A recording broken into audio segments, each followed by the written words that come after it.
मैं उम्मीद करता हूं कि आप सब ठीक ठाक हैं, खैरियत से हैं और पाकिस्तान सुपर लीग के 10वें एडिशन को एंजॉय करें। सर्टनली जहां से हमने इस कारवां को जहां पे हमने इस कारवां को रोका था वहीं पे इसको कनेक्ट भी करेंगे। मेरे ख्याल गालिबन लास्ट फ्राइडे को आप सबसे मुलाकात हुई थी, 8वें गेम से पहले, यानी कि 8वें मैच से पहले आपसे मुलाकात हुई, तो वो एक रिव्यू आपको जरूर देंगे आपके जितने भी अभी तक मैचेस हुए हैं, may them be in Karachi, may them be in Multan और may them be in Rawalpindi. उसके बाद अगर हम बात करते हैं दूसरी जानिब अगर बढ़ते हैं तो मेरा ख्याल है कि ICC women's world cup qualifier के ऊपर मैं जरूर आज बात करना चाहता हूं, क्योंकि the kind of performances which have been given by the Pakistani women's cricket team is something which is phenomenal, par excellence as well. हमने उस दिन मोहम्मद वसीम साहब से भी गुफ्तगू की और ऐसा लगा कि शायद इंशाल्लाह आने वाले वक्त में पाकिस्तान वुमेन्स क्रिकेट टीम बहुत बेहतरीन तरीके से जो है वो आगे बढ़ेगी। और इसी तरह हमने देखा जैसे कि पाकिस्तान और बांग्लादेश उन्होंने क्वालिफाई किया। लेकिन इससे पहले कि मैं मजीद इसके बारे में बात करूं, पाकिस्तान सुपर लीग के पॉइंट्स टेबल को भी देखेंगे, क्या होगा क्या नहीं होगा, उसके ऊपर सारी कॉन्वर्सेशन होगी। सबसे पहले मैं आपकी मुलाकात कराना चाहता हूँ एक उस शख्स से which is the most Sen voice of Pakistan अल्हम्दुलिल्लाह, या पाकिस्तान क्रिकेट की बात करते हैं और जब बात आती है कि अपॉर्चुनिटी को सीज किया जाए तो कल रात को माशाल्लाह पिच पे 12 बजे तकरीबन ये मोहम्मद रिजवान के साथ मौजूद थे। आज गेम ऑन है की पिच पे मौजूद है अल्हम्दुलिल्लाह, one of the most good looking ladies and gentleman former test cricketer himself is mister Bazid Khan. अस्सलाम वालेकुम बाजिल भाई, how are you, welcome to Islamabad. अल्लाह का शुक्र, आप सुनाएं। अल्लाह का शुक्र, ठीक ठाक, thank you so much for joining us. हमें डिजिटल शो और कोई ऐसे कॉन्सर्ट वगैरह तो मिलता नहीं। मेरा ख्याल है इसमें अब तफसील से वो भी इंशाल्लाह मिलेगा। अब तो हमारी जोड़ी बन गई इंशाल्लाह, आने वाले वक्त में ऐसा जरूर होगा। और अभी मैं आपको एक और भी बड़ी मजेदार बात बताता हूँ। मैं जरा अपने बड़ी खबर अगले मेहमान को अपना इंट्रोड्यूस करा लूँ। खवातीन आजाद अगर इनकी बात की जाती है, आई थिंक कि पाकिस्तान में अगर वुमेन्स क्रिकेट में हमने जो चढ़ाव देखा वो मेरा ख्याल है इनकी कप्तानी में देखा। Pakistan women's one day international, Pakistan women's T20 internationals की क़यादत करती रही और वन ऑफ दोज पीपल जो कि वर्ल्ड 11 में भी खेली, not just that, gold medal से भी जो है वो इनको नवाजा गया और बड़ी इनकी कंट्रीब्यूशन है in women's cricket. And not just that, अगर एनालिसिस की बात करते हैं, she is a great analyst as well. Ladies and gentleman, we very lucky that we have been joined by miss Sana Mir. अस्सलाम वालेकुम, कैसी है आप? अस्सलाम, अल्लाह का शुक्र, ठीक ठाक। एक दिन भी पूरा नहीं गुजरा और मुलाकात होगी। और आज रिकॉर्ड पे मैं बाजिल भाई आपको बात बताने लगा। बताएं। कल हमसे एक एक्टर ने, बहुत अच्छी एक्टर ने, एक सवाल पूछा कि आपको किसका एनालिसिस सबसे ज्यादा पसंद है। सना, मैंने क्या जवाब दिया था? सोचे आप गेस करें। गेस करें किसका नाम लिया होगा? आप ही का नाम लिया था। सेन वॉइस जिनको कहते हैं, जिनको ये सेन वॉइस कहते हैं। एक नाम ये ले नहीं सकता था ना, क्योंकि वहाँ पे प्रॉब्लम हो जाती। नहीं, कोई ऐसी मसला नहीं, और हम सबने सबके नाम लिए जान लेने बनते थे अल्हम्दुलिल्लाह। Thank you so much. लेकिन आपने इंट्रोडक्शन में ये नहीं बताया कि 2 महीने से वायरल भी चल रही है ना, वो भी बताएं।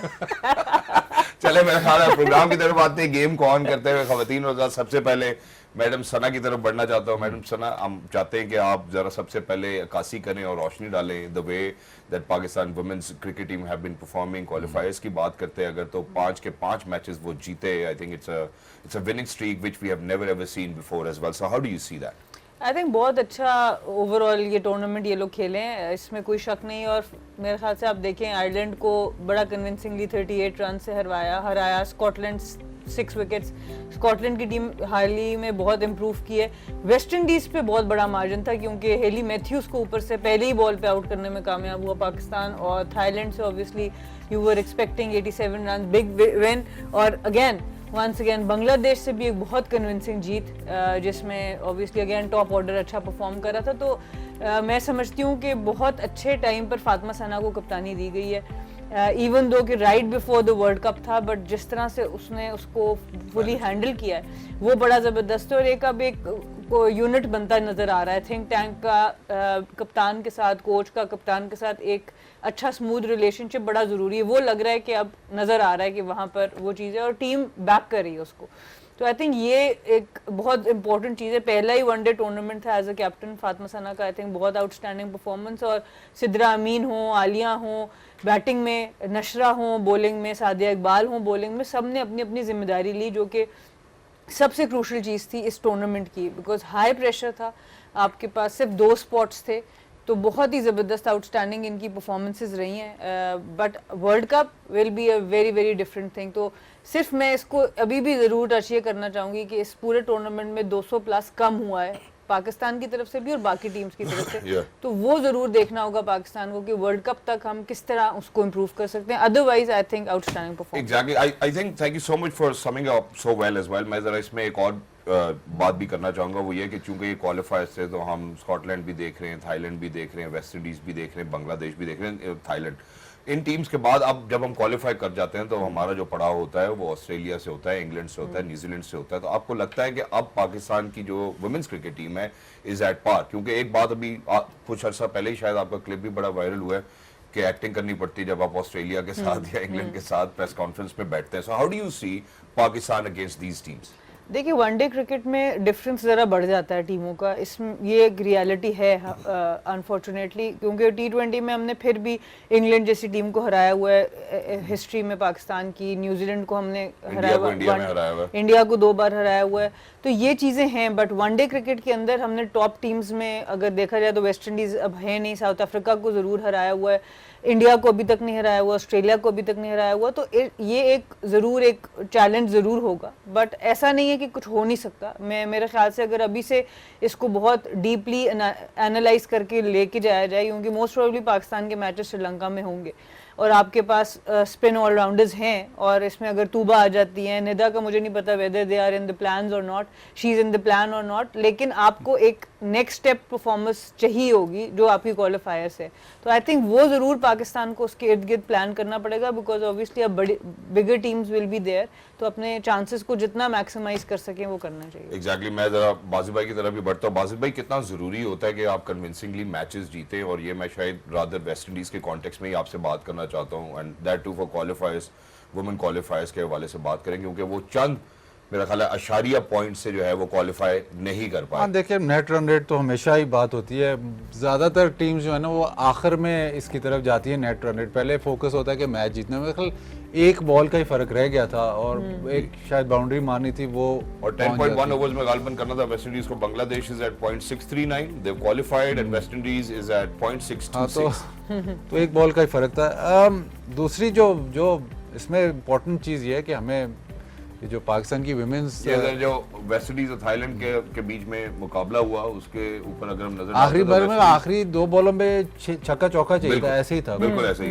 तो वेस्ट इंडीज के लिए बहुत हार्ट ब्रेकिंग है, क्योंकि वेस्ट इंडीज बड़ी साइड है, विमेंस क्रिकेट में भी बहुत मतलब कंपेटिटिव साइड है, वो उसका ना होना वर्ल्ड कप में थोड़ा सा फ्लेवर ज़रूर कम होता है। और ये वो साइड है जो बाकी जो बड़ी इंडिया, ऑस्ट्रेलिया कर ले, न्यूजीलैंड कर ले, इंग्लैंड, इनको टक्कर देती है, तो वो थोड़ा मिस तो ज़रूर होगा। लेकिन आप क्वालिफायर्स बहुत मुश्किल काम होता है। अब टीम जब क्वालिफाइंग राउंड में चली जाती है ना, तो पाकिस्तान तो बहुत ही ज़बरदस्त खेला है, लेकिन वहाँ पे कुछ भी हो सकता है। वहाँ पे बड़ा ही मुझे ऐसे लगता है कि शायद टीम का क्वालिफाइंग राउंड वर्ल्ड कप से ज़्यादा मुश्किल होता है, क्योंकि वहाँ पे बहुत ही कट थ्रोट होता है। लेकिन एक चीज़, एक थैंक यू हमारा बनता है विमेंस क्रिकेट को, हमारा थैंक यू बनता है इनको, इनकी टीम को, क्योंकि वो जो हाइब्रिड मॉडल है वो अब फुली टेस्ट होगा।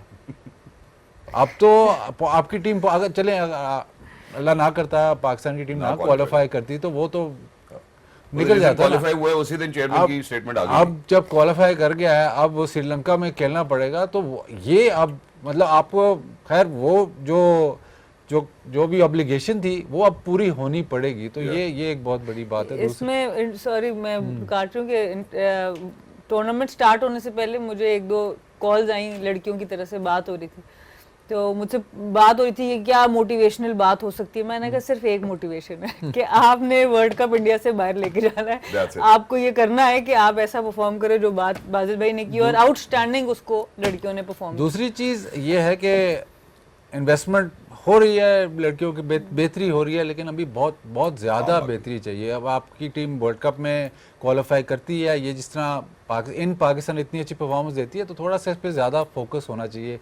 स्ट्रक्चर, लड़कियों के भी क्रिकेट का आपको स्ट्रक्चर डेवलप करना है और थोड़ा ज़्यादा उस पर तवज्जो देनी है। प्लस आप बाकी दुनिया के, मतलब हम बाकी दुनिया की जो वुमेन्स क्रिकेटर हैं उनसे बात करते हैं, तो वो बहुत मतलब उनका और The level is different. नहीं, फाइनेंशियल लेवल भी बहुत बड़ा गैप है।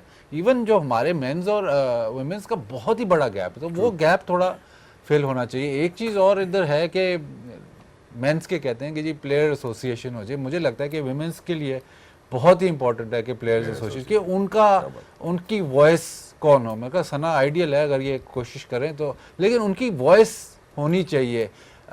मेंस में तो फिर थोड़ा बहुत इधर उधर से मीडिया से कुछ ना कुछ हो जाता है, विमेंस को वो हाईलाइट उसकी करने के जरूरत लिए है। बहुत जरूरी है। Exactly, I think that's a wonderful message as well. Thank you so much. And just to very quickly wrap it up, एक बात मैं करना चाहता हूँ और चाहता हूँ कि आप दोनों उस पर जरूर वजाहत करें। जैसे अगर हम मोहम्मद वसीम के रोल के हवाले से बात, first of all nothing to take away from our women cricketers, I think thank you so much. जैसे अभी बाजिब भाई ने कहा कि आप सबका शुक्रिया बनता है, and please make sure that you focus and that you bring the world cup, the women's world cup to Pakistan. I think that's going to be our part where we will kind of say कि उनको हमने उनकी दवाई का the taste of their own medicine चखाया है। अब मोहम्मद वसीम साहब के जरा रोल पे बात करते हो, अगर हम उनको मेंस क्रिकेट टीम के साथ देखते हैं तो तब भी मेंस क्रिकेट टीम हम क्वालिफाई भी करते थे अगर हम आईसीसी के इवेंट्स खेल रहे थे। अब हम देखते हैं अगर वुमेन्स की क्रिकेट की तरफ आते हैं तो ये जो 5 मैचों की एक विनिंग स्ट्रीक हमें नजर आती है। Do you think that he has got immense contribution and he has made immense contribution to men cricket and women's cricket? देखिए ये पहले भी मैं बात कर चुका हूँ, आपको ये बात आकिब जावेद के बारे में ये बात मैंने की थी कि जब वो सिलेक्टर बने थे तो सिलेक्टर बने और टीम जीत गई, तो सिलेक्टर से उनका रोल एकदम हेड कोच की तरफ चला गया।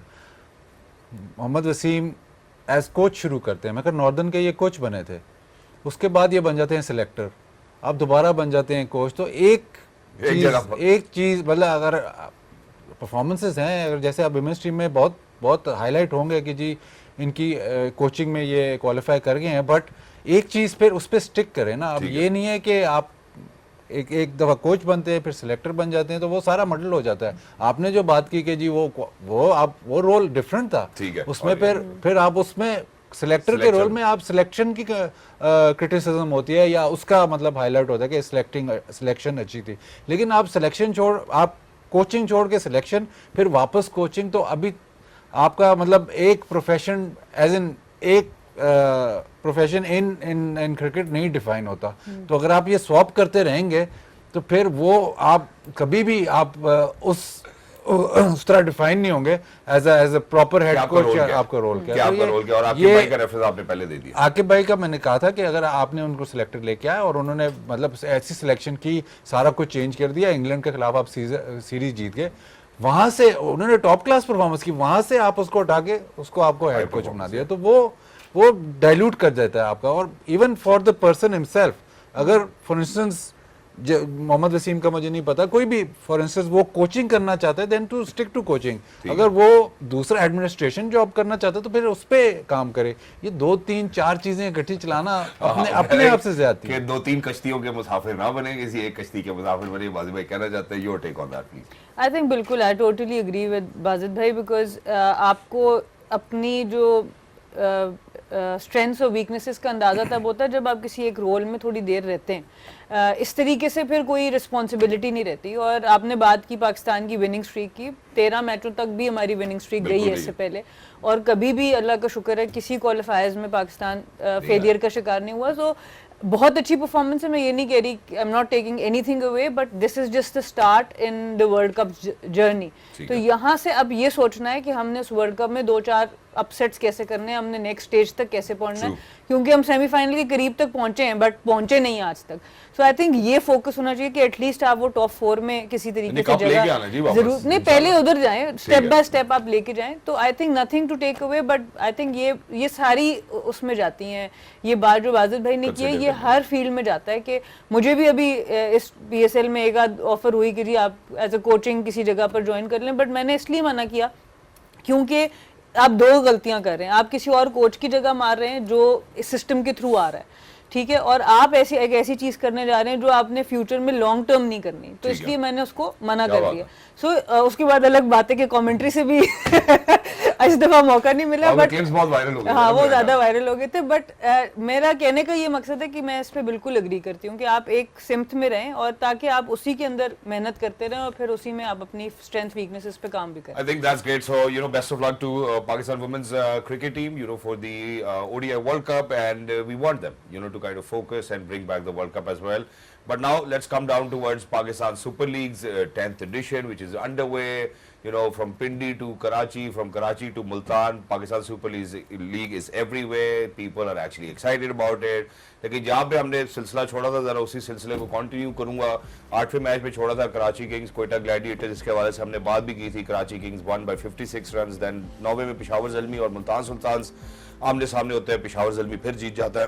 उसके बाद सांबा यूनाइटेड कराची किंग्स का मुकाबला होता है, सांबा यूनाइटेड जीत जाते हैं 6 विकेटों से। सांबा United by the way is on a 10 match winning streak. Karachi Kings Peshawar Zalmi, Karachi Kings one by 2 wickets. Multan Sultan Lahore के अंदर जो मुल्तान की लेग आती है, तो मुल्तान सुल्तान पहले मैच में बड़ी ताबड़तोड़ किस्म की बल्लेबाजी करते हैं, अगेंस्ट ऑड्स जाके वो पहले बल्लेबाजी का फैसला करते हैं और उसके बाद एक ऐसा टोटल डालते हैं जो कि लाहौर कलंदर्स के लिए मुश्किल हो जाता है। उसी बिना पे ऐसा लगा कि मुल्तान सुल्तान 13वें गेम के लिए भी फेवरेट होंगे, लेकिन वहां इस्लामाबाद यूनाइटेड ने इनको कहा कि आइए हम आपको यहां पर भी हार का मजा चखाते हैं। जी वाजिद भाई, from 8th game till the 13th, how do you see how Pakistan super league has been unfolding? क्योंकि बहुत लंबा पर्चा नहीं है, चल आखिरी लेटेस्ट दो कर लेते हैं।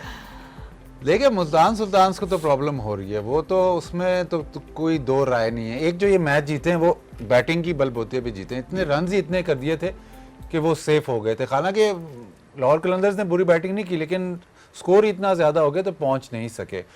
बॉलिंग में बहुत बड़ा मसला है, इन्होंने अपने ड्राफ्ट में बहुत ज़्यादा बॉलर्स अपने ऑफलोड किए, रिटेन कोई भी नहीं किया, तो उस वजह से अभी तक बॉलिंग इनकी संभल ही नहीं रही। इनको पावर प्ले, पहले पावर प्ले में भी प्रॉब्लम है और आखिरी 5 ओवर में भी प्रॉब्लम है, तो वो अब कहाँ से कवर होगा।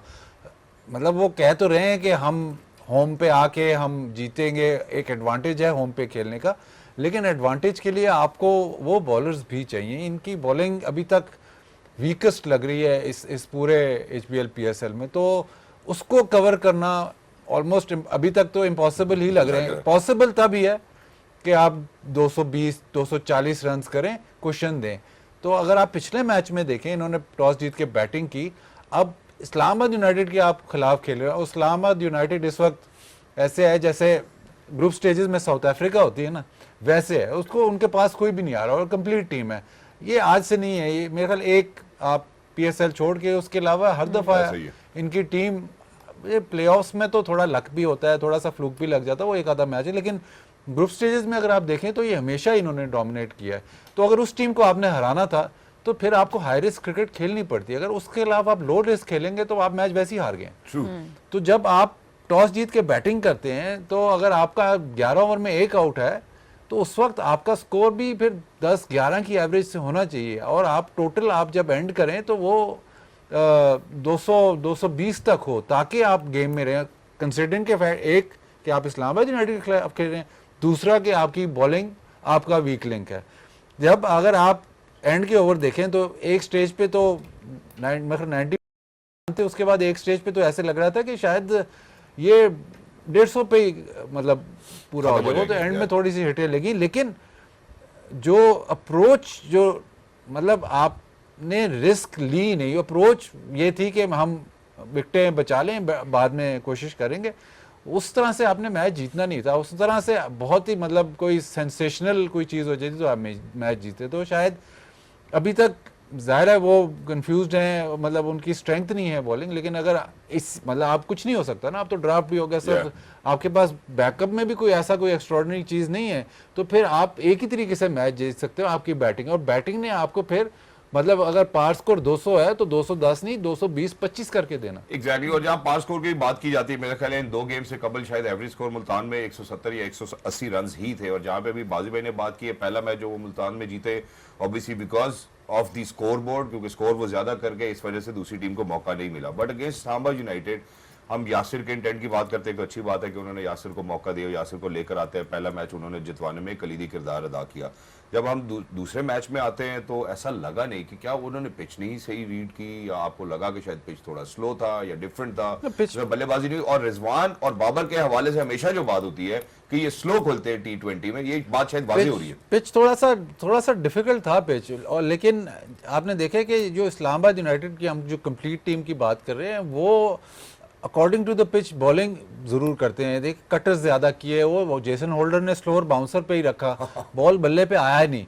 बट जो भी सिचुएशन हो, जैसे भी हो, मैं यासिर फिर भी अच्छा खेला है, लेकिन अगर आपका कप्तान और रन बॉल भी नहीं था, 36 ऑफ 37 डिलीवरीज। अगर आपका वो कप्तान जो जिसने टॉस जीत के बैटिंग की है और रन्स बनाने हैं, और एक ऐसी टीम के खिलाफ जो कि बहुत ही उनकी बैटिंग लाइन तो बहुत ही ताबड़तोड़ है, तो वो उनके खिलाफ अगर आप ऐसे खेलोगे तो आप अपने आप को पहले ही आपने मतलब बैकफुट पे किया हुआ है। तो प्रॉब्लम तो है, लेकिन प्रॉब्लम का हल ये नहीं है, प्रॉब्लम का हल सेफ क्रिकेट नहीं है। अब आप अगर फर्ज करें आप अगर ये 100 कोशिश करते और 15 ओवर में 120 में आउट, मैच तो हार ही जाना था ना।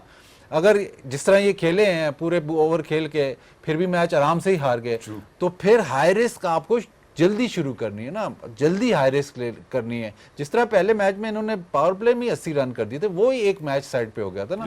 तो आपने कोशिश फिर पहले से करनी है। आप ये नहीं कर सकते इतनी बॉल्स कंज्यूम कर लें, मतलब अंडर रनर बॉल करें और आपको पता है कि आपकी टीम स्ट्रगल कर रही है, तो इस तरह तो मैच जीतना ऑलमोस्ट इम्पॉसिबल। एग्जैक्टली। और मेरे ख्याल बाजी भाई ने साथ सोल्यूशन भी दे दिया। मैं जरा सना की तरफ बढ़ता हूँ। सना, आप खुद जो है वो स्किपर के शूज में रही है, अल्हम्दुलिल्लाह ये रिस्पॉन्सिबिलिटी आपने बखूबी निभाई है।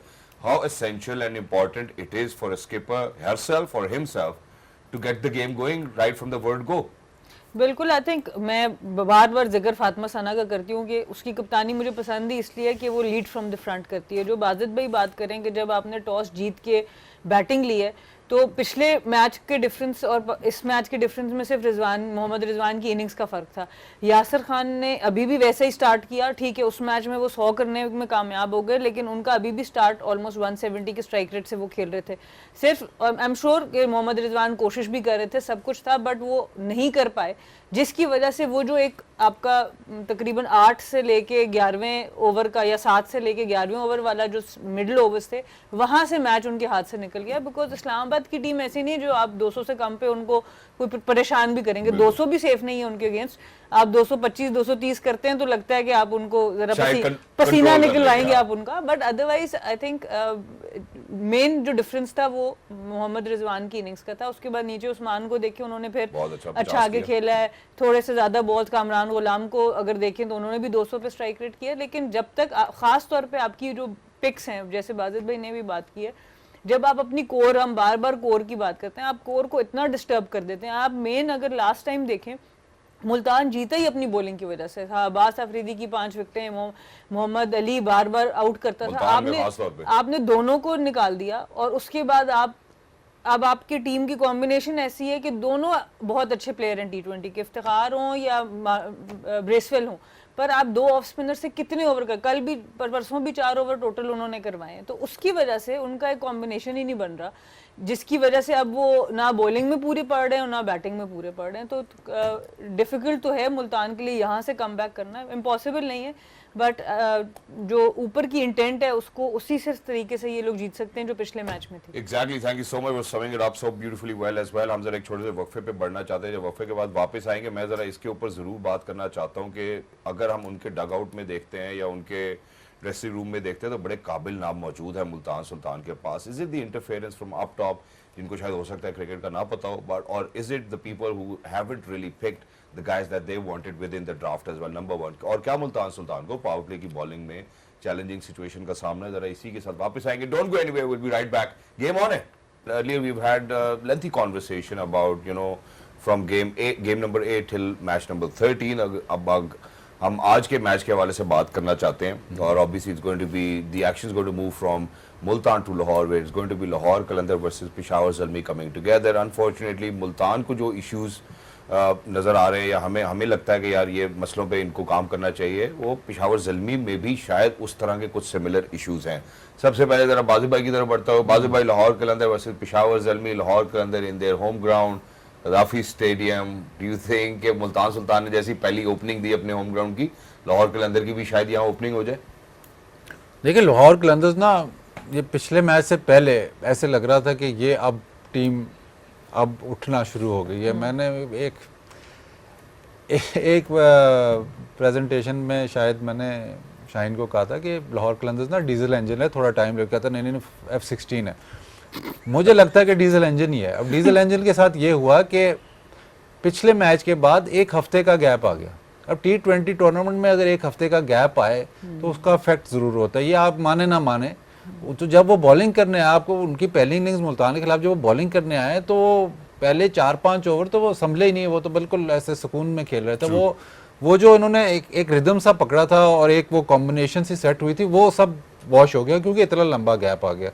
एक टूर्नामेंट जिसमें आपने एक महीने में अगर आपने टूर्नामेंट जीतना है तो 10 और 12 मैच खेलने हैं, उस टूर्नामेंट के दौरान अगर एक हफ्ते का गैप आ जाए ना तो मसला ज़रूर है। तो शायद वो मसला आपको नज़र आया है। लेकिन मुझे लाहौर कलंदर्स की जो इस दफ़ा की जो टीम की कॉम्बिनेशन है उससे कोई ज़्यादा इशू नहीं है, क्योंकि उनके पास अब स्पिनर भी आ गया है। सिर्फ एक इशू है कि वो सिकंदर रजा को अभी तक सही यूटिलाइज नहीं करते, ना उसको बॉलिंग देते हैं पूरी, ना उसको बैटिंग देते हैं पूरी, उसको नीचे भेज रहे हैं। और जिस पाए का वो प्लेयर है वो फिनिश कर सकता है, उसको आप यूटिलाइज नहीं कर रहे सही। अगर उसको वो यूटिलाइज सही करें तो शायद इनकी परफॉर्मेंसेस और बेहतर हो जाएं। बाकी आई थिंक इस दफ़ा उनके जो कॉम्बिनेशन है वो बिल्कुल ठीक है। अब जाहिर है एक आधे मैच में तो ऐसे होगा कि आपकी बॉलिंग ना चलेगी, लेकिन आप ओवरऑल अगर उनकी कॉम्बिनेशन देखें तो बिल्कुल सही है। और आई थिंक कि मुझे ऐसे लगता है कि इस्लामाबाद यूनाइटेड के बाद जो टीम है वो लाहौर कलंदर्स ही है। लेकिन है तो कलंदरी तो कुछ भी कर सकते हैं बट ओवरऑल अगर एनालिसिस करें तो एक बहुत अच्छी टीम है। थोड़ा सा मतलब ट्यून अप, थोड़ा सा आई थिंक इवन कैप्टनसी में और इवन जो यूटिलाइजेशन है उसमें थोड़ी सी ट्यूनिंग की जरूरत है। बाकी इंग्रेडिएंट्स उनके पास आ रहे हैं। अच्छा एग्जैक्ट, मैं जरा इससे पहले कि सना की तरफ जाऊं, सना से ऑब्वियसली पेशावर ज़ुल्मी सेंट्रिक मैं सवाल पूछना चाहता हूं। मैं आपसे पूछता हूं, Asif Afridi unsung hero for Lahore Qalandars? बिल्कुल। हां, उसके बारे में देखिए नई गेंद भी उसको दे रहे हैं, नई गेंद से भी आपको रन रोक के दे रहे हैं। हम वो रिशाद की बात करें ना कि लेग स्पिनर आया राशिद खान की जगह, तो वो बैलेंस चाहिए। आसिफ अफरीदी से बैलेंस और भी सही हो गया। आसिफ अफरीदी बॉलिंग कर रहा है पावर प्ले में, जब वो पावर प्ले में बॉल करता है तो इसका मतलब यह है कि हारिस रऊफ पावर प्ले के बाद है। पावर प्ले के बाद आना हारिस रऊफ का कंफर्ट जोन है, फिर आपके पास ऑप्शन बढ़ जाती है हारिस रऊफ को किधर यूज करना है, और ऑल्सो कि अगर आप जमान खान को खिला रहे हैं तो उसको भी आप डेथ ओवर्स के लिए भी बचा सकते हैं, तो आपके पास फ्लेक्सिबिलिटी बढ़ जाती है। और आसिफ अफरीदी पावर प्ले में हिट नहीं खा रहा, वो बहुत बड़ा प्लस है आपके लिए, बहुत बड़ा प्लस है लाहौर कलंदर्स के लिए। अभी भी पिछले मैच में भी सबसे अच्छी बॉलिंग उसी ने की। तो वो कॉम्बिनेशन, बॉलिंग यूनिट की जो कॉम्बिनेशन है ना, उसमें ऑप्शंस ऐसे, एक तो बॉलिंग की ऑप्शन है, प्लस आप ओवर्स आपके अपने बॉलर्स की डिफरेंट जगह करा सकते हैं, क्योंकि उसने वो पावर प्ले काबू किया, आपको मिल जाती है। I think very beautifully summed up as well. मैं जरा सना की तरफ बढ़ता हूँ। सना, पेशावर ज़ुल्मी के हवाले से अगर बात करते हैं, जहाँ पे इन्होंने कहा कि लाहौर कलंदर के हवाले से सिकंदर को सही जगह नहीं खिला रहे, और आसिफ अफरीदी अब उनको कुशन देता है, जहाँ पे हारिस को लेटर उनके कंफर्ट जोन में भी लेकर आया जा सकता है, उनके पास और ऑप्शंस भी ज्यादा हैं, ओवर्स की यूटिलिटी भी सिकंदर रजा से वो पूरी नहीं करा रहे। इस तरह आपको लगता है कि पेशावर ज़ुल्मी में शायद मिच ओवन ऊपर आ सकते हैं, या आपको लगता है कि शायद कोई नंबर्स अगर चेंज किए जाए? अली रजा ऑब्वियसली उनके लिए एक बहुत ही बड़ा पॉजिटिव है, लेकिन आपको लगता है कि कुछ खिलाड़ियों के नंबर्स ऊपर नीचे किए जाएं तो चीज़ें बेहतर हो सकती हैं, या अगर बाबर से नहीं खेला जा रहा तो कोई नंबर चेंज करके देख लें, किसी और से ओपन करा के देख लें? देखिए आई थिंक ये प्रॉब्लम है पेशावर ज़ुल्मी की भी, out of sorts at times वो लगते हैं और बड़े क्रूशल मोमेंट्स पे लगते हैं। जैसे पिछले मैच में अगर आप देखें तो हुसैन तलत की जो यूटिलाइजेशन इन्होंने की है, मुझे लगता है किसी प्लेयर को हम अंडर यूटिलाइज करते हैं, किसी को ओवर यूटिलाइज करते हैं। तो जिस वक्त इन्होंने बैटिंग पे हुसैन तलत को भेजा, मेरा ख्याल से उस वक्त भी मिच ओवन को ऊपर भेजा जा सकता था, अब्दुल समद को भेजा जा सकता था। इसी तरह जो आखिरी ओवर था जब हुसैन तलत, देखें आपके पास दोनों लोकल प्लेयर खड़े हैं क्रीज के ऊपर जिन्होंने खेलना है आपको, जो इनका एक मैच लास्ट बॉल तक गया था, लास्ट ओवर तक गया था। इनके पास मिच ओवन का ओवर था जिसने पिछले मैच में एक पूरा ओवर किए बगैर ही 2 आउट किए हुए थे, तो उनको बॉलिंग दे सकते थे ये, और इसी तरह बैटिंग में भी वो उनको ऊपर ला सकते हैं। अब्दुल समद की इंक्लूजन बहुत अच्छी है, आरिफ याकूब की इंक्लूजन बहुत अच्छी है, वो मिसिंग लिंक्स जरूर थे पेशावर की। तो अब अली रजा के फॉर्म में आने की वजह से और इन दोनों का बैटिंग और बॉलिंग में आने से थोड़ा इनका कॉम्बिनेशन सेट हो गया। जैसे बादल भाई कह रहे थे कि पिछले मैच में लाहौर का लग रहा था कि वो वापस आ गए, तो पेशावर का भी एक आध ग्लिम्स नजर आया कि अच्छा ये फॉर्मेशन रखेंगे टीम की तो ये थ्रेटन कर सकते हैं दूसरी टीम्स को। लेकिन अभी जो सबसे बड़ा मसला आ रहा है वो साइम और बाबर दोनों इकट्ठे परफॉर्म नहीं कर रहे, तो इनमें से किसी एक का डेफिनेटली परफॉर्म करना, साथ मोहम्मद हारिस बड़ी अच्छी फॉर्म में, वो इसी तरह कंटिन्यू करते रहते हैं, तो फिर आपके पास एक टीकेसी की भी परफॉर्मेंस लग गई है, अब्दुल समद भी है, तो बैटिंग इनके पास भी ठीक है, बॉलिंग भी इतनी बुरी नहीं है, पर क्रूशल मोमेंट्स पे जो फैसले हैं, हुसैन तलत की यूटिलाइजेशन जो उस मैच में हुई है, पूरा मैच आपने 2 पॉइंट्स जो हैं वो सिर्फ एक छोटी सी गलती की वजह से आई थिंक आपने वो दे दिया, अदरवाइज पूरा मैच बड़ा अच्छा खेले, तो आई थिंक ये चीजें बेहतर की जा सकती एग्जैक्टली मैं वापस आता मुझे हूं। दो तीन इश्यूज हैं मुझे इसमें। मिच ओवेन जो है बेसिकली ओपनर हैं, इनके जो 2 T20 में 100 हैं वो ओपन पे हैं, बहुत ही डेंजरस प्लेयर है, नीचे भी आके वो हिटें लगा रहे हैं, लेकिन आप उसको मिडिल ऑर्डर में तो खिला रहे हो, लेकिन वो जो Lower उसकी middle, lower जो middle में खिला जो रहे उसकी हैं। क्वालिटी है वो आप जाया कर रहे हो। ये फिर आप ड्राफ्ट पे चले जाते हो कि पिक गलत थी कि अगर आपके पास ओपनर्स थे तो फिर आपने एक ओपनर ही क्यों सिलेक्ट किया। प्लस मुझे ये लगता है कि ठीक है साइम अयूब अच्छी बॉलिंग करता है, हुसैन तलत, लेकिन ये आपके गो टू नहीं है। 5th बॉलर नहीं हो सकते, ये दोनों आपके 6th बॉलर हो सकते हैं, 5th बॉलर नहीं हो सकते, तो वहां पे भी इश्यू है। ठीक है, प्लस मैं थोड़ा सा बायस्ड ओपिनियन है, थोड़ा ये गलत सा ओपिनियन है, लेकिन मुझे ऐसे लगता है कि सुफियान मुकीम, आरिफ याकूब ने बहुत अच्छी बॉलिंग की है, वो डिजर्व करता है खेलना, लेकिन सुफियान मुकीम का कहीं ना कहीं इनको खिलाना बनता है कहीं पे।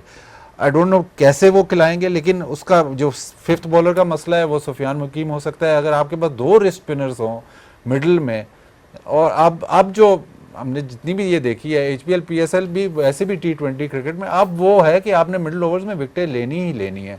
सुफियान मुकीम ने आप 1-2 मैच खिलाते हो, उसके बाद आप उसको खिलाते नहीं हो, वो आपका विकेट टेकिंग बॉलर है। और एकदम अभी HPL PSL शुरू होने से पहले सारे यही बात कर रहे थे कि पाकिस्तान में एक ही बॉलर है सुफियान मुकीम, अब HPL PSL शुरू हुआ है, 2 मैचों के बाद उसको खिला नहीं रहे। और I think wrist spinner, left arm wrist spinner T20 cricket में वो बहुत जरूरी है, और प्रॉब्लम भी इनको इसी 5th बॉलर की आ आपके रही ख्याल है। में किसको बिठा के जगह बनाई जा सकती है?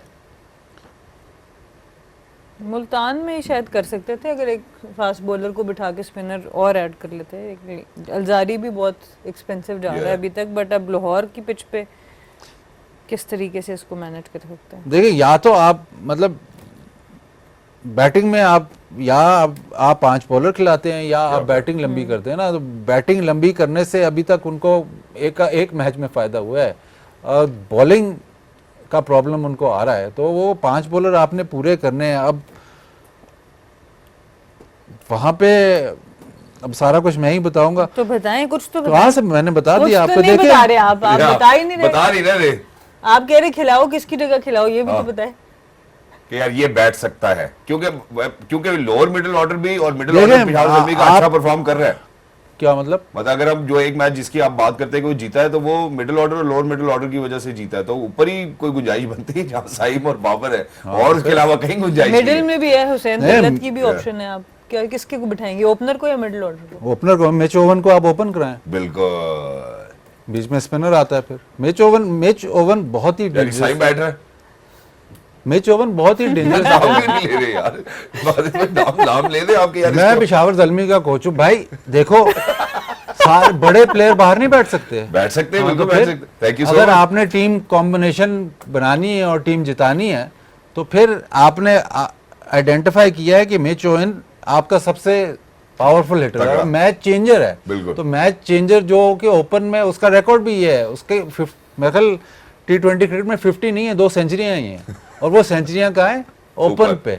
और आप उसको नंबर 6 खिला रहे हो, इससे आप एक तो बैलेंस खराब हो रहा है, ऊपर से आप बॉलर जाया हो रहा है ना, वो नीचे खेल रहा है, तो आप बैटिंग लंबी कर रहे हो। True. 20 और बैटिंग लंबी करने की वजह भी यही नजर आती है कि अगर बाबर और साइम नहीं परफॉर्म करते तो नीचे से चलो कोई रन भी कर देगा। मेरा ख्याल है they need to get out of this fear. लेकिन कप्तान नहीं ड्रॉप होता। कप्तान अगर आप ड्रॉप करते हैं ना, तो टीम बिल्कुल ही ड्रॉप तो ना करें, लेकिन रेस्ट भी, कप्तान अगर ड्रॉप होता है किसी भी मतलब परफॉर्म कर रहा हो ना कर रहा हो, जिस भी टूर्नामेंट में या किसी भी सीरीज में अगर कप्तान ड्रॉप होता है ना, उससे बहुत टीम पे बहुत बड़ा इफेक्ट होता है। True. तो आपको फिर सेकंड ऑप्शन पे जाना पड़ेगा। अब साइम को आप जाहिर है साइम को आप ड्रॉप करेंगे तो लोग कहेंगे यार साइम को ड्रॉप कर दिया है, लेकिन साइम को ड्रॉप करके आप मैच जीतते हैं तो फिर लोग भूल जाते हैं। इसीलिए जिस तरह आप सुफियान मुकीम 2-4 मैच नहीं खेला तो लोग भूल गए हैं। Exactly. बट उसका होना मुझे लगता है कि इनके लिए इंपॉर्टेंट है कि मिडिल ओवर्स में टीम मैच जीतती है। हम बात करते हैं टॉप अब मैं बाजिद भाई के साथ असिस्टेंट कोच होती ना, पेशावर की ये हेड कोच होते हैं और मैं असिस्टेंट कोच होती। एक बात कह रही हूँ, तो मैं आपको कन्विंस करती कि आप उन दोनों को खिलाई रखें हमारे टॉप ऑर्डर पे। आप हुसैन तलत की जगह बैटिंग बॉलिंग में भी मिच ओवन को यूज कर सकते हैं और बैटिंग में भी एक दो ये- नंबर ऊपर ला नहीं, सकते हैं। ठीक है, हुसैन तलत की जगह मिच ओवन खेलता तो मिच ओवन फिर भी 4 पे ही आ रहा है ना, 5 पे आ रहा है, तो उसकी बैटिंग तो यूटिलाइज नहीं हो 4 पे आएगी बारी, शाहीन बॉलिंग कर रहा है, ऊपर से जल्दी आउट भी तो करेंगे ऐसे और तो। वो हो देखिए, भी नहीं आउट जल्दी। 3 पे हारिस आता है, 4 पे टीकेसी आता है, 5 पे फिर भी वो 5 पे आ रहा है। बड़े बॉल हैं 5 पे भी। यार वो तो ठीक है? साइम और शाहीन तो आप देख, वो बात आपकी ठीक है। ओपनर है उसके। अच्छा मेरी बात सुने, अगर आप साइम को ड्रॉप करते फॉर एग्जांपल, और हम लेकिन साइम टीम की बना ज्यादा रहे- प्रोबेबिलिटी यार, है अच्छा, चलने मैं की। आपको ग्लिम्स दिखा रही हूँ जब टीम बनती थी। डिस्कशन कर आप रहने दें। हाँ बताएं। चले जी। जब आप साइम को बिठाते हैं, आप ज्यादा बड़ा मैच विनर बिठा रहे हैं एज कम्पेयर टू अगर आप हुसैन को बिठाते हैं इस फॉर्म में, नहीं ठीक है, आप हाँ। बिल्कुल ठीक कह रही हैं, लेकिन नंबर्स देखें ना। तो उसी की बात कर रही हूँ उसमें। अच्छा हुसैन तलत को ड्रॉप करके मिच ओवन को ओपन कराएंगे, नहीं वो 4-5 नंबर पे खेले। 5 नंबर पे जाया है ना। अच्छा चले जी, मैं मेरे ख्याल इसको सम अप कर देते हैं। हालांकि आपने मुझे बाहर बिठाया था, लेकिन मैं नहीं, आपने sum up असिस्टेंट करा। का भी नहीं, असिस्टेंट कोच होता। आप बाहर बैठाए ना। आप मैं ये मैनेजर कहता- हैं, आप आप मैनेजर हैं, नहीं- आपका अच्छा, वोट है। अच्छा, आप वो हैं डेटा एनालिस्ट, मुकम्मल वो जो तो हाँ मैंने- कमरे से बाहर चला जाता तो अब जब data- हमें जब जरूरत होती है ना तो हम बुलाते हैं, आओ यार बता दो ये डेटा बता जो दो। डाटा लेकर आया वो भी सुन लो। वो ये कहता है कि यार जब आपने 220 प्लस स्कोर किया, इसी टीम के कॉम्बिनेशन के साथ किया था, आप सिर्फ अंदर नंबर चेंज कर लें, ऊपर नीचे कर लें, मिच ओवन को साइम के साथ कर दे, बाबर थोड़ा नीचे आ जाए, ये तो हो ही सकता है ना, या ये भी नहीं हो फिर सकता। हारिस भी नीचे हो जाएगा। यार बाबर से आपने ओपन भी, हमने तो देखा है बाबर को ऊपर नीचे होते हुए, हारिस भी ऊपर नीचे हो सकता है, but to give it a chance मेरा ख्याल है। लेकिन जो अग्री नहीं कर रहे वाजिब भाई, तो मेरा ख्याल है कि असिस्टेंट से असिस्टेंट कोच की बात इनको समझ में नहीं लगी, बट मैं चाहता हूं कि अब हम, लेकिन हल क्या निकला अब? आप ये कहते हैं कि जी बैठना चाहिए किसी एक को, साइम उसमें नजर आता देखिए, है कि कप्तान नहीं बैठ आपने सकता। मिच ओवन को ओपन कराना, जी जब वो ओपन जाएगा तो नीचे एक जगह खुलेगी जहां आपने सुफियान को खिलाना। ठीक है, तो ठीक है, आप सुफियान आ जाएगा, लेकिन आपका कहना है कि मेरा कहना है कि आप हुसैन तलत को बिठाएं। उसकी रीजन ये है कि आप 20-30 रन का डिफरेंस आ रहा है। ऐसा नहीं आ रहा कि पेशावर बहुत ही ज्यादा बैट नहीं खेल सकता इस बैटिंग ऑर्डर के साथ, तो उसके लिए आप अगर मिच ओवन का नंबर एक नंबर भी ऊपर करते हैं तो वो आप 20-30 रन ऐड कर सकते हैं for the whole combination of the team. तो मैं हुसैन तलत को बिठा के एक spinner add. Exactly. Well, that's two beautiful solutions given on Game On है, और हम इसी के साथ जरा एक छोटे से वक्फे की जानिब बढ़ना चाहते हैं। जब वापस आते हैं तो लाहौर इन Lahore, are they going to be formidable? Is it going to be challenging for Peshawar Zalmi? Peshawar Zalmi already at the rock bottom. Will they emerge victorious from here onwards? I mean, can't say anything as of now, but looks very challenging. We're going for a short break. Don't go anywhere. We'll be right back. Game On. All right, ladies and gentlemen, welcome back. We are a couple of hours away from the contest which is going to take place in Lahore today, where it's going to be Lahore Qalandars and Peshawar Zalmi locking their horns. Peshawar Zalmi already at the rock bottom. We've got rather three advices that have been on air from PTV Sports. Game On, which we hope that is going to help Peshawar Zalmi. But let's move on towards Lahore Qalandar. We've spoken about Sikandar Raza's utility and how Lahore really needs to be wise with their selection. साथ एक bowler से वो तकरीबन bowling करवाते हैं, जहाँ utility करनी होती है वो भी यूटिलाइज अनफॉर्चुनेटली नहीं कर पाते। Top of the order Fakhar Zaman अगर चलते हैं तो ऐसा लगता है कि मैच लाहौर कलंदर के हक में ही चला जाएगा। अनफॉर्चुनेटली वो नहीं परफॉर्म करते तो एक ट्रिकल डाउन इफेक्ट नज़र आता है।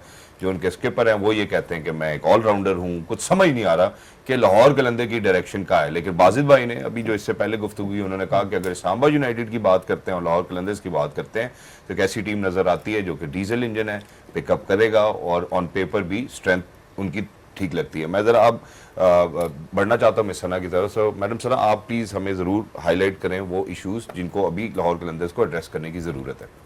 आई थिंक एक तो यही है कि सिकंदर रजा की ना सिर्फ इस सीज़न में बल्कि पिछले सीज़न में भी यूटिलाइजेशन इसी तरह की रही थी कि बिल्कुल लोअर ऑर्डर में परफॉर्म कर रहे हैं, उनको बारी मिल रही है और बॉलिंग को उनको यूटिलाइज नहीं कर रहे, जबकि is got so much experience वहाँ पर। और I think overall Abdullah Shafique जो जिस तरह का परफॉर्म कर रहे हैं वो एक बहुत बड़ा प्लस पॉइंट है लाहौर कलंदर्स के लिए।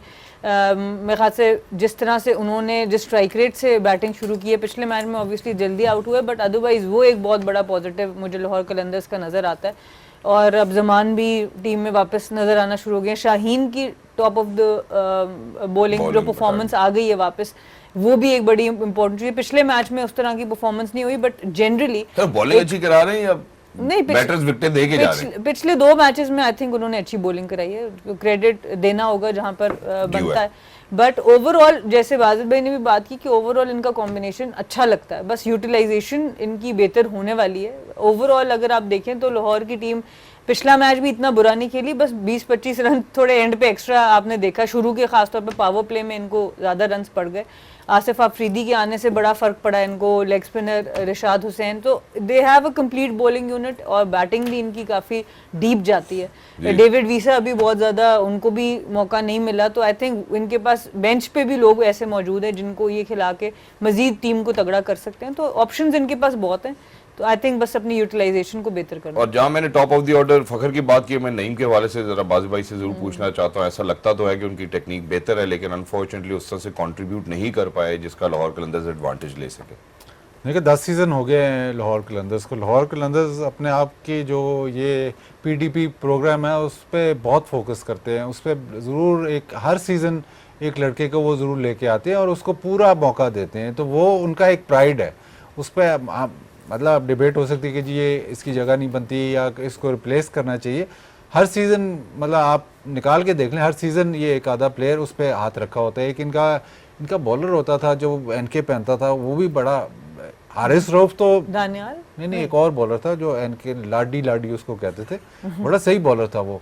हर सीज़न एक आधा मतलब सोहेल अख्तर तो खैर खेलते, उसको भी इन्होंने कप्तान बनाया। तो वो जो इनका पेट प्रोजेक्ट है वो लाहौर कलंदर्स के साथ है, उसको आप अलहदा नहीं कर सकते। तो आप नईम का अगर आप कहेंगे कि नहीं यार परफॉर्म नहीं कर रहा, लेकिन वो पीडीपी से आया है, ठीक है, वो उसको मेरे ख्याल नबीबिया भेजा था, तो उस पर वो प्राइड करते हैं। तो वो टूर्नामेंट असाइड वो कहते हैं कि ये हमारा डेवलपमेंट प्रोग्राम जो है ये भी टूर्नामेंट और हमारा कलंदर्स का एक हिस्सा है।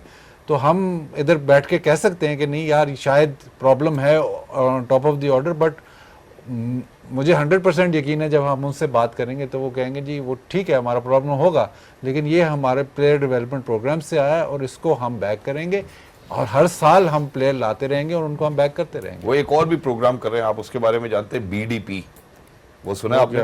Bashira development programme.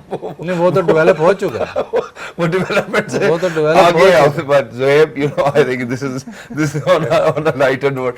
लाहौर, इन लाहौर कंडीशंस, जैसे हमने मुल्तान में जो पहली फ्रेश पिच देखी, मुल्तान ने उसका बड़ा अच्छा एडवांटेज लिया, क्या लाहौर आज एडवांटेज ले सकेगा होम कंडीशंस का?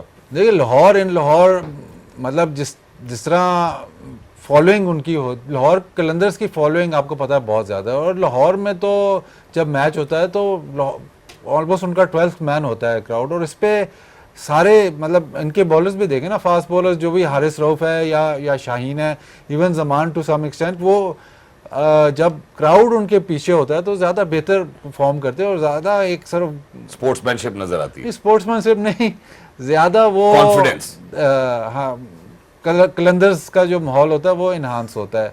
दूसरा इनका मैंने इस्लामाबाद यूनाइटेड की बात की थी कि वो जो भी प्लेयर इस्लामाबाद यूनाइटेड में आता है वो खुश ही जाता है, और कभी किसी Islamabad United of the record on the record कभी ये नहीं पता चला कि इस्लामाबाद यूनाइटेड में वो खुश नहीं रहा। कलंदर्स का भी तकरीबन यही हिसाब है, जो भी आता है बड़ा रिलैक्स्ड उनका मैनेजमेंट का स्टाइल है, बड़ा रिलैक्स्ड माहौल है। प्लेयर्स उस तरह कोशिश करते हैं वो कि उनको कोई मतलब अननेसेसरी प्रेशर ना दिया जाए। तो शायद कभी कभार ऐसे लगता है मुझे, कभी कभार ऐसे लगता है कि शायद वो बैलेंस जो है वो इसी वजह से नहीं, वो शायद ज़्यादा कभी कभार बहुत ज़्यादा रिलैक्स्ड हो जाते हैं। तो वो इनकी परफॉर्मेंस में जो आप एकदम उतार चढ़ाव देखते हैं वो शायद वो उस वजह से भी हो सकता है। But as a franchise on a whole मतलब लोग आना चाहते हैं लाहौर कलंदर्स। आई थिंक एक और जो सिकंदर रजा को नहीं इन्होंने सही यूटिलाइज किया, मेरे ख्याल सैम बिलिंग्स भी ऐसे प्लेयर हैं जो कि मैच चेंज कर सकते हैं, उनको भी ज़्यादा यूटिलाइज कर सकते हैं। उनको भी अभी तक मतलब थोड़ा सा झलकियां देखी अभी तक, थोड़ा मतलब मुझे ऐसे लगता है कि ये बैटिंग में ना स्पेशली जो टॉप ऑर्डर 1 2 4 5 तक ये थोड़ा सा रिजिड है। नीचे लोअर मिडिल ऑर्डर में शफल कर देते हैं, लेकिन ऊपर से थोड़ा सा रिजिड है। मैच में कई दफ़ा सिचुएशंस में T20 में तो आपकी बैटिंग जो ओपनर्स के बाद तो बैटिंग तो बिल्कुल फ्लूइड होनी चाहिए, वो लाहौर कलंदर्स बहुत कम कर सकता है। इनसे अगर ये फ्लूइडिटी होए और ये यूटिलाइज करें तो शायद और भी बेहतर हो जाए। एग्जैक्टली और यहाँ पे मैं शादाब को कोट करना चाहता हूँ, उन्होंने एक मेरे ख्याल पोस्ट या प्री मैच सेरेमनी में मेरे ख्याल ये तस्करा किया था कि आजम को हमने पहले बता दिया था कि आजम अगर तुम आज प्लेयर ऑफ द मैच भी बन जाओगे तो तुम कल का मैच नहीं खेलोगे। So you know a player for every occasion is something that Shadab is eyeing on, and I think by far the kind of performances that we have seen from Islamabad United, they truly deserve to be said or called F16, and Lahore Qalandar a diesel engine. Am I right, Basit bhai? नहीं ये तो आप कह रहे हैं, मैंने तो आपने बोला था यार, मैं रिकॉर्ड कर रहा हूँ। जब मैं जरा सना की तरफ भी बढ़ता हूँ, तो सना लाहौर की कंडीशंस, आई थिंक आप सब लोग ही लाहौर से तो बहुत ही ज्यादा वाकिफ हैं। So win the toss, ball first, and if you see कि लाहौर कलंदर को कोई चेंज करना चाहिए, क्या चेंज कर? सैम बिलिंग, सिकंदर रजा हमने बात कर ली है, what's your take? I think it doesn't get bigger than this. मैं कल भी यही बात करी थी, शाहीन वर्सेस बाबर। आपने कल की जिक्र किया, अभी बाजी भाई ने आपको बड़ी गौर से देखा है। हाँ, तो बड़े कल कहाँ बात हो रही थी? कल हमारे दूसरे प्रोग्राम पे हमारी बात हुई थी, तो भाई यही कही थी कि Shaheen versus Babar, even though कि बाबर अभी फॉर्म में नहीं है, बट बहुत से लोग उनको भी देखने आएंगे, तो जो एक माहौल होगा, आई एम प्रीटी श्योर इस मैच का बहुत ज़बरदस्त होने वाला है। और मैं बिल्कुल समझती हूँ जो बाजिद भाई ने जिस बात का जिक्र किया, मैं इंटरव्यू सुन भी रही थी उस दिन समीन राना का, कि हमारे लिए वर्ल्ड कप, ये PSL की ट्रॉफी से भी बड़ी बात है कि हमारे प्लेयर्स जब पाकिस्तान जाके खेलते हैं, और आई थिंक ये बड़ी ज़बरदस्त अप्रोच है, अच्छी चीज़ है। लेकिन साथ साथ अगर हम अभी देखें मोहम्मद नईम की जगह, मुझे लगता है कि एक जो है सलमान, जो इनके मिर्ज़ा हैं, किसी वक्त या किसी फास्ट बॉलर की जगह, मे बी किसी और की जगह आप देखें कि वो, उनकी मैंने बहुत तारीफ सुनी है, मैंने बहुत ज़्यादा उनको देखा नहीं है सलमान मिर्ज़ा के, अगर उनको एक आध मैच देखा जाए कि वो क्या कर सकते हैं। I think obviously Islamabad United की जो सबसे डिफरेंट अप्रोच नज़र आती है बाकी लीग से, और वो अपने आप को उस पोजीशन में लाते भी हैं, बिकॉज वो स्टार्ट ही इतना अच्छा ले लेते हैं कि आई थिंक ऑलमोस्ट अब तक उन्होंने 5 मैच खेली हैं और ऑलमोस्ट सारे प्लेयर्स को खिला दिया है, और ऐसे नंबर्स पे खिलाया जहां पर वो फुली उनको यूटिलाइज कर दिया। तो एट द एंड पिच जैसा भी होगा, ऑपोजिशन जैसा भी होगा, एवरीवन विल बी रेडी। सो ये भी बड़ी ज़रूरी चीज़ है कि जिस वक्त आप टूर्नामेंट में जाते हैं और आपने नॉकआउट स्टेजेस में भी जाना है, तो आपका जो सारा बेंच है उसको आपने थोड़ा सा चांस दिया हो। उसका फ़ायदा ये कि ऑब्वियसली वो भी प्लेयर्स डेवलप होने हैं, लेकिन उसका एक बहुत बड़ा फ़ायदा है जो एकदम से कोई इंजरी हो जाती है, हम देखते हैं पाकिस्तान में भी कि इंजरी होती है, स्क्वाड के बाहर से आप लोग बुला रहे होते हैं, तो स्क्वाड को मौका साथ साथ देने का फ़ायदा ये कि आप जो है आपके पास नॉकआउट स्टेजेस में वो मौजूद होता है। बट उसका ऑब्वियसली इस्लामाबाद को जो सबसे बड़ा एडवांटेज है कि वो मैचेस जीत रहे हैं, तो उसमें इसको चेंज करना जरा ज्यादा आसान होता है। मेरे दिन में वैसे 24 घंटे होते हैं, आप दोनों के दिन में शायद ज्यादा हैं, हमारे शाम को भी शो है, दोपहर को भी शो है, सुबह भी है, और रात शाम को भी, और अभी दिन में आओ इस्लामाबाद में 3 शो हैं, मैच भी आप देख रहे हैं, तो वो हमारे दिन में, हमारे दिन में घंटे 26 होते हैं, आपके हफ्ते में दिन 10 होते हैं, तो बात बराबर हो जाती है, क्योंकि आज आप इधर हैं, कल आप उधर हैं, तो बात बराबर हो गई। क्या बात है, क्या बात है। लेकिन बाजिद भाई देखें, इसमें जो ऑब्जर्व करने की बात है वो ये है कि जितने भी लोग जो देख रहे हैं वो इंस्पिरेशन ले रहे हैं आपसे भी, सना से भी, यार इस तरह मेहनत करनी चाहिए। मेहनत इस तरह होनी चाहिए। डिजिटल पे तो आप आ रहे हैं और मॉर्निंग शो, आप तो हर जगह जा रहे हैं, हर जगह मेरी बात सुने, मैच रिपोर्ट पे आप नजर आते हैं, आप पोस्ट इंटरव्यूज पे भी आप नजर आते हैं, डाला हुआ किसी के लिए कुछ छोड़ नहीं रहे आप, तो दुनिया में एक तो माशाल्लाह बोले, और दूसरा जो आप कमेंट्री से आके अभी शो पे आए हैं सीधा मुल्तान से, रेस्ट भी नहीं किया आपने, फिर पीटीवी के लिए तो ये करना पड़ता है ना। अच्छा, मैं एक आखिरी पॉइंट लेना चाहता हूँ। सबसे पहले तो win the toss, bat first in Lahore? नहीं, win the toss, field first. Okay, Lahore में पिच अच्छा होता है। हाँ, ball first. Ball first, okay, well that's the take ladies and gentleman. But very quickly एक दो चीजें जो कि मैं जरूर जानने से पहले डिस्कस करना चाहता हूँ। एक तो सबसे पहले इम्पोर्टेंट एस्पेक्ट में एक पॉइंट आपसे लेना चाहता हूँ बाजू में, क्योंकि आप पकड़ा ही नहीं देते, आप पकड़ा ही नहीं देते, इसलिए आज मेरे को मौका है। दूसरा पॉइंट आखिरी 4 मिनट है, और वो ये है कि जैसे हमने साद मसूद के हवाले से मैं बात करना चाहता हूँ, मैं तैयब ताहिर के हवाले से बात करना चाहता हूँ कि अगर हम लड़कों को खिला रहे हैं, क्या उनको एक इक्वल अपॉर्चुनिटी देना। साद की अगर बात करें तो उसको क्या अपॉर्चुनिटी नहीं देनी चाहिए कि हम सिर्फ फील्डिंग करने के लिए लड़कों को इमर्जिंग कैटेगरी में खिलाते हैं, या फिर सिर्फ चूंकि कानून साजी हुई है इस वजह से खिला रहे हैं? हाँ, या आपको लगता है कि मौका देना चाहिए?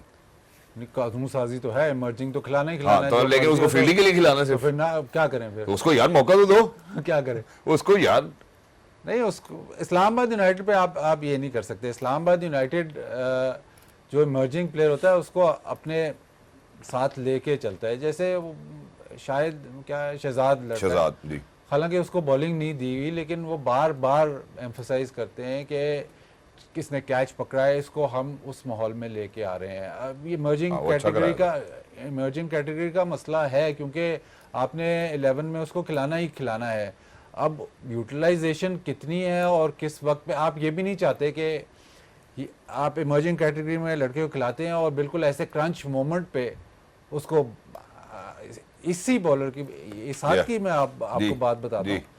ये पहले एक दफ़ा खेला है PSL, आई थिंक पेशावर से या कहीं से खेला है, और इसको ओवर करा दिया गया था फ़खर जमान के सामने, और फ़खर जमान ने इसको मैं To 2-3 the छक्के cleaners, मार yes. दिए थे। उसके बाद ये फिर गायब हो गया। तो बैलेंस आप जो कह रहे हैं ना कि वो बैलेंस बहुत ज़रूरी है। आप उसको उस वक्त मतलब जो नया लड़का है इमर्जिंग कैटेगरी में, जो शेरा दे अगे ना पा दो, उसको उस वक्त करवाएं, या उस वक्त जब थोड़ा सा मतलब इतना और तैयारी ज्यादा, करा के। हाँ, ऐसे नहीं हो सकता कि आप अब उसको उस वक्त जैसे उसको बॉलिंग करवा दी थी, उसके बाद वो मेरे ख्याल 2 साल खेला ही नहीं ना, वो गायब हो गया, HPL PSL से गायब हो गया। तो वो इशू तो फिर है, अगर आप इमर्जिंग कैटेगरी में लड़का सेलेक्ट करते हो, वो जाहिर है वो सब जब वो मैच खेल रहा है तो आवाम को तो नहीं पता ना यार इमर्जिंग कैटेगरी है किसका, जब वो बॉलिंग करेगा या तो ही पता चलेगा। या मैच वो उस वक्त क्रूशियल स्टेज पे मैच उसकी कि performance किन्ने नहीं बियॉन्ड द होती। 100 है। हाँ, तो फिर वो उसके करियर के लिए भी बड़ा मसला है। एग्जैक्टली ऐसे ही है। Thank you so much. अब 6 बज चुके हैं, थोड़ी सी लिबर्टी लूंगा, फिर एक और सवाल। सिर्फ 2-3 मिनट की। मैं सना की तरफ भी बढ़ना चाहता हूँ। सना, हुनैन एंड अली digital पे इतने रजा, सवाल नहीं गुड करते? Prospects for Pakistan future pace attack. Absolutely, I think brilliant prospects. Ubaid ने भी जिस तरह की परफॉर्मेंस दी है, आई थिंक उनके लिए शिफ्ट करना बड़ा अच्छा हुआ है। इस्लामाबाद में पिछला सीजन थे और अब उसकी सेलिब्रेशन का बताएं, एक जिसने celebrate खुला किया। वो अगली दफा उस्मान दूर चला गया, कहता पीछे हटो मेरे से, करीब मत आओ। आई थिंक दोनों बड़ा अच्छा प्रोस्पेक्ट है, अली रजा भी बड़ा अच्छा प्रोस्पेक्ट है, और ये बेहतर तरीका है कि आप थोड़ा सा जो बॉल पुराने, जैसे अली रजा को आप नया बॉल ना दें, उसको आप थोड़ा सा पुराने बॉल से आके शुरू कराएं, उबैद को भी स्लोली ग्रेजुअली लाएं। इसीलिए जैसे मोहम्मद नईम की बात करें कि जब आप उससे ओपन करवाएंगे बार बार नई बॉल के आगे, तो शायद वो काउंटर प्रोडक्टिव हो उसके लिए कि कॉन्फिडेंस गिरे रादर दिन बढ़े। तो ये बड़ा इंपॉर्टेंट है कि अगर तो इस इमर्जिंग कैटेगरी को आगे कंटिन्यू करना है तो उसको यूज़ करने के लिए भी आपको टेक्निकली देखना पड़ेगा कि आप प्लेयर का कॉन्फिडेंस बढ़ाते रहें। बट ये दोनों बॉलर्स, आई थिंक अली रजा हों या आप उबैद शाह की बात करें, दोनों बहुत ही ज़बरदस्त नज़र आ रहे हैं और hopefully can serve Pakistan in the future. Exactly, इंशाल्लाह। So your favourite today, Thank you very Lahore much. Qalandar और तो पेशावर ज़ल्मी। 6 से भी आगे लाहौर हो गया कलंदर और टाइम, पेशावर 6:02 में आपने कहा था पिछले 3 सवालों से यार, कह रहे हैं कि आप आपने जब बारिश होती है तब तो आप शहजाद- रहते हैं कि अभी शहजाद बैठे हुए तो मैं सवालों के commentary जवाब तो नहीं दे रहा था। शहजाद पीटीवी का बजट आउट हो जाएगा, नेक अगला घंटा शुरू हो गया बाद वो आए नहीं, बजट आउट वाले तो आए नहीं। आया चले। Your pick for today, Lahore Qalandar Peshawar Zalmi. Qalandar अच्छा, ओके जी। लाहौर कलंदर। लाहौर के अंदर मेरा ख्याल है मैंने किसी और प्लेटफॉर्म के ऊपर भी पेशावर ज़ल्मी पिकअप की भी, तो I am going to stick to them. But thank you so much for being with us, thank you so much mister Majid Khan, thank you so much miss Sana Mir for being with us, for everybody who's out there. इंशाल्लाह आप लोगों से कल मुलाकात होगी on game on है with Wajid भाई as well, और सना आपसे तो इंशाल्लाह रात को ही मुलाकात होगी। For everybody who's out there, look out yourselves, game on है।